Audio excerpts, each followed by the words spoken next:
Hello Interweb viewers, I'm Jim from Cybertronics Studios, and I'll be bringing in the new year Transformers style. Wow, that was a lot cheesier than I thought it would be. Yes, indeed.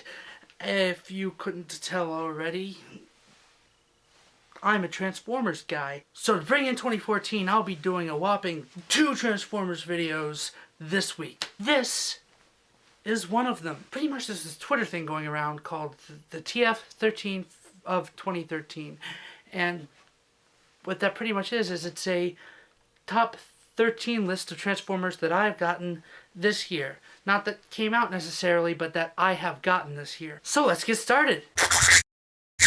Ripping open the list is the spiky mite that is Cybertron Scourge. This behemoth of dragon was generously gifted to me by my friend Aaron. If you're watching this, thanks bro. Anyways, he's beefy, he's bad, he's bombing. He has a totally mean look, complete with fiery color scheme and spiky shoulder pads. Ow. He has some basic articulation, but he isn't really that posable because you can only really get him stable in one stance. His transformation's a bit boring also, but who cares? He doesn't need all that junk. He's Scourge. All he needs to do is stand on your shelf and look mean. I wanted the Generations Bruticus set as soon as the San Diego Comic-Con version was announced. I loved the look of the endgame color scheme on action figures. It looked fantastic. I love the design of the character in the game, and I love the way it looks on the toy.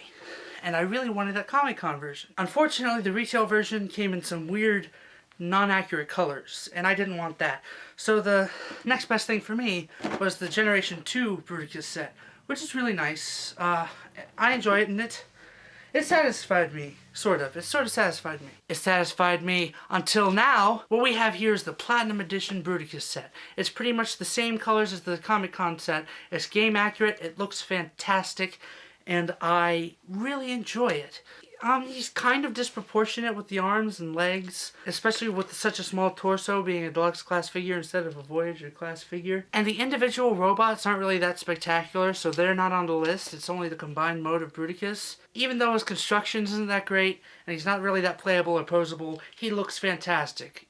Like with Scourge, all he has to do is look fantastic. That's what I got him for, and that's all I'm asking for, and that's what I got. He looks utterly fantastic, and I love it. All the extra paint apps, all of the details that go on here is really enjoyable, and I'm really glad that I got this guy. Coming in at number 11 is actually Generations Platinum Edition Bruticus's Packmate, Platinum Edition Grimlock. I wanted the retail version when I saw it, but I passed up on it because I didn't have the money at the time. And I'm really glad I did, because this guy looks so much better. Every time I see the retail version now, it underwhelms me, and I'm glad that I don't have it. This guy has much better colors, much better paint, especially on the chest gold area. He looks fantastic. The sword and shield are very, very nice blood orange color. He looks mean, he looks beefy, a bit hollow, not really great to play with, but his light up gimmick's nice, and he looks fantastic. And so I just have him on the shelf next to my Bruticus, and I think that they look utterly fantastic, and I'm glad to have them. Next up, Beast Hunters Voyager class Darksteel. I didn't actually seek this figure out, I just kind of stumbled upon him, but I'm glad I did. He's a beautiful, beefy blue beast with a beak, and I love it. He's really well painted. I love the colors and the little accents that they do into the molded detail. The way he's molded all round and such with the aesthetic makes him seem as though he jumped right out of the Prime cartoon, even though he's not technically show accurate. He's a fun figure with basic transformation, but great aesthetics.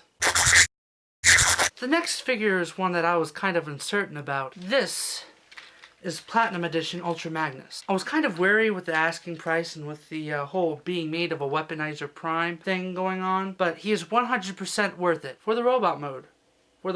His robot mode looks great. His truck mode looks horrible. This head sculpt looks like it's right out of the Prime cartoon, and this is the best physical incarnation of Ultra Magnus that I have seen, and therefore he has proudly earned a place on my Prime shelf. Speaking of Prime, here's the last figure I needed to complete my Prime Autobot cast, and that is Deluxe First Edition RC. I really enjoy this figure, and I think it's a little better aesthetically than the Robots in Disguise version, and she's show accurate enough to tickle my taste buds. She's a little too tall, feeling out of scale on my shelf, but I give her a good crouch and she looks fine. Coming in at number 7 is yet another surprise, and that is Generations Trail Cutter. I wasn't expecting to grab this figure actually, but now I can't picture not having picked him up. He's a beefy, stern little guy who's not taking no scrap from nobody. His fantastic character sculpt is even more highlighted by the pack-in comic, which makes the character more relatable and, to me, more deserving of having an action figure of. Throw in some decent articulation and a bawling head sculpt, and you get a wonderful package with an awesomeness bow on top. This next figure has easily become my favorite of the Prime line, and that is Prime First Edition Deluxe Class Starscream. He's a sleek, slimy, slithering snake of supreme supervillainy, and I love every inch of it. He's a scrawny but tall deluxe class figure with great posability and a body that just oozes snarky and evil. This figure makes me glad that I missed out on the Powerizer version that came out last year. Oh, that's 2 years ago now because this is 2012. Anyway, his head sculpt is superb, and the tricks that he does during his transformation to stretch out makes it almost feel like magic. He's only a few paint apps away from being a perfect Starscream representation as well as a perfect deluxe figure. This next figure is, shall we say, a joyride. Ladies and gents, picture if you will, Transformers Universal Studios Deluxe Class Evac. While mine is mint in box and I haven't played with this specific copy, I have been lucky enough to grab someone else's and play with it, and might I say, it is nowhere near a perfect figure. The true shining grace of this figure is just the fact that it exists. It's the fact that Universal just did a ride, made the character into a vehicle, and then Hasbro was like, we'll do a figure of that vehicle. That makes the character more relatable. Having actually traveled with the character, it makes me want to get the figure. It just makes the ride more in-depth for me, and it makes the character more in-depth for me. And so I'm really glad that they made a figure, and I'm really glad I got one. I really wanted the Generations Soundwave figure, the Voyager class that came out last year, but I didn't really quite like the way the Soundwave design came on it. Thank Primus then for this beefy boombox. It's Generations Voyager class blaster, a remold of the Generations Voyager class Soundwave, but I think it works for this guy so much better. This guy has a cool head sculpt, cool articulation, and a cool vehicle mode. He radiates coolness. Being a G1 Blaster fanboy, I'm really glad to have added this figure to my collection, despite not being a big fan of the whole disc gimmick. Powering his way through number 3, this is Generations Deluxe Class Orion Pax. I'm a huge Optimus Prime fan, and I've always really wanted a proper toy of his Orion Pax form, and this does not disappoint. When they first announced this, I was giddy as a fangirl can, as giddy as a fanboy can be. I now have him, and it's almost as if it's a love letter from the designer to me. Thanks, babe. His proportions are spot on, his construction is solid, superposable with tons of articulation, his truck mode's a fun time. He comes with 2 weapons. The only things stopping this from being a perfect deluxe class figure for me are the big gaps in his arms, as you can see right here. It's kind of a shame that they couldn't just have a panel that could fold over that. Other than that, this is a 9.9 out of 10. Spontaneous shirt change, let's go. Continuing the Generations Awesomeness streak is Generations Voyager class Springer. This guy is plastic perfection, figure fabulousness, transforming terrificness. No kibble, he has 2 weapons, and he comes with not 1, but 2 really, really good vehicle modes, as well as 2 very fun transformations. He'd be the absolute best Generations figure I have if it wasn't for my absolute favorite Generations figure. It's the big guy himself, Generations Metroplex!